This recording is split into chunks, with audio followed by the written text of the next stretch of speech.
এই অঞ্চলে ব্যবসা করে, আবার এই পশ্চিমা বায়ুর দিকে আছে, তাই না? এই পশ্চিমা বায়ুর মানে কিন্তু আবার ফিরে যাবে, মানে যাওয়ার সাথে ফিরে যাচ্ছে। হ্যাঁ, এদিকে ওরা ফিরে যাবে, আসতো এইভাবে করে, ঠিক আছে? আর ফিরে যেত পশ্চিমা বায়ুর সাথে।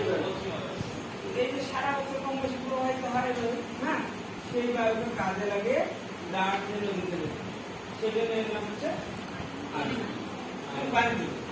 Trade wind. একটা ঘটনা আসলো এদিকে এক টানে, কিন্তু এসে যখন বাতাসগুলো এখানে জাহাজগুলো এখানে আসলো, তখন একটা সমস্যা কি না এদিকে বাতাস না ওদিকে বাতাস, আটকে যেত তখন। অসক্ষম মাঝে তখন দাঁড় টানতে হতো, তখন কষ্ট লাগবে সবার জন্য ঘোরাঘোরা করে দিতে, হ্যাঁ, সেই জন্য এইটাকে আমরা অসক্ষম। হ্যাঁ, যেহেতু এখানে আসার সময় সহজ চলে আসছে, যার সময় যাচ্ছে কিন্তু একটা এই অঞ্চলগুলো মাছ ধরা হয়েছে, তখন এই বাতাস অসক্ষম শব্দ শুনছেন উত্তর বাতাসের জন্য জন্য ঘোড়া সেই জন্য বলছে স্যার কিন্তু উত্তর